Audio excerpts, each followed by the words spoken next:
BNP और अवामी league का मुकाबला हो, वो BNP को प्रो पाकिस्तान इंडियन एस्टैब्लिशमेंट समझती है और अवामी लीग को प्रो इंडिया समझा जाता है। तो अब वो तो है नहीं, वो तो दरमियान से जो है वो हट गई। अब जमात इस्लामी और BNP का मुकाबला है, तो जमात इस्लामी तो उनके लिए नाकाबिल कबूल है, तो उसके मुकाबले में जो एक निस्बतन काबिल कबूल हो सकती है तो वो तो BNP ही है। तो ज़ाहिर है कि भाई इंडिया की अपनी ख्वाहिश होगी कि वहाँ पे ये इक़्तिदार में है, पाकिस्तान भी किसी ना किसी तरीके से देख ही रहा होगा कि वहाँ पे कोई फ्रेंडली गवर्नमेंट जो है वो आए, और जो बैरूनी या इंटरनेशनल एस्टेब्लिशमेंट है वो भी देख रही होगी कि जेनजी की पार्टी इस्लामिस्ट के साथ मिल गई है। वहाँ पे अगर हमारी तरह का इलेक्शन ना हो तो इस बात की उम्मीद की जा सकती है कि तलबा, जमात इस्लामी और शिबिर मिल के वहाँ पे सूरत हाल को तब्दील कर सकते हैं। शिबिर ने अपने प्लेटफॉर्म से स्टूडेंट्स यूनियन के इलेक्शन लड़े और तलबा ने अपने उस पे थे। इलेक्शन में एक दूसरे के मुकाबिल के तौर पर जाते हैं, तो जो लोग इनकलाब को लीड करने वाले थे वो भी एक दूसरे का मुँह देख रहे होते कि अच्छा वो मुखालिफ उस पे है और हम मुखालिफ उसमें हैं, तो किस तरीके से वो बात करें। अच्छा NCP BNP के साथ भी मुज़ाकरात कर रही थी सीटों के लिए।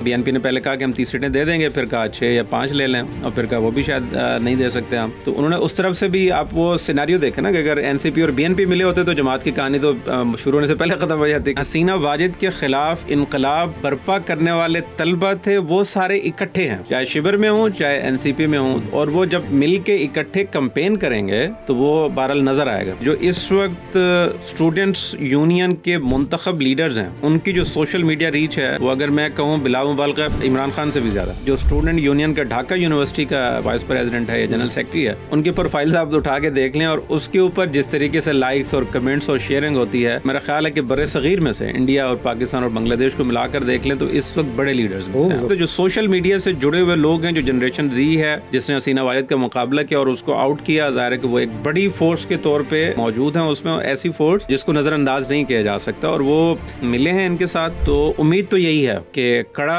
और कांटे का मुकाबला होगा। बांग्लादेश के ना पिछले 3-4 इलेक्शन जो है वो तो ज़ाहिर ढोंग वाले थे, हसीना वाजिद के नीचे जो हुए 3 इलेक्शन 2014, 18 और 24। उससे पहले भी वहाँ पे इलेक्शन जो है वो जो जीतता है फिर वही जीत जाता है। अगर 300 सीटें हैं तो 250 सीटें जीत जाएंगे, 200 सीटें जीत जाएंगे, 200 से ऊपर भी जीत जाएंगे। वहाँ पे इस तरह भी हुआ कि वोट जो है वो बराबर है, तकरीबन बिलफर्ज 1-1 करोड़ है, 1 करोड़ उसके होंगे, 1 करोड़ 99 लाख इसके होंगे, लेकिन जिसको 1 करोड़ मिले हैं उसको सारी सीटें मिल गई। बस इस तरह का कोई पैटर्न वहाँ पे जो है वो रहा है। तारिक रहमान वापस आए, अब जाहिर है कि BNP भी एक गुमगू की कैफियत से निकल आएगी, फैसले जल्दी होंगे, बर वक्त होंगे। ज़ाहिर पहले लंदन में बैठे थे, अब वो दरमियान में होंगे, तो उनकी भी कैंपेन जो है, मैं उसको जिस तरह हमारे यहाँ पे होता है ना कि भाई अच्छा उनसे गैव है नहीं है, मतलब इस वक्त भी जो बड़ी पार्टी है जिसको लोग तवक्को कर रहे हैं वहाँ पे भी और बाहर भी और इर्द गिर्द के वो भी, तो उसमें तो ये है कि शायद तारिक रहमान वज़ीर आज़म बनने के लिए वापस जो है वो आया है। बिल्कुल फेयर रहते हुए क्या कहा जा सकता है कि आसान नहीं होगा, और उसमें जो दूसरा फ्रंट अब बन गया है उसका भी उतना ही चांस है कि वो जीत जाए जितना कि तारिक रहमान का है, उसमें जो है कमी वाली नहीं है। बहरहाल पाकिस्तान को तो यही लाइन लेनी चाहिए कि जो भी है बिस्मिल्लाह मिल के जो है वो चलेंगे आगे,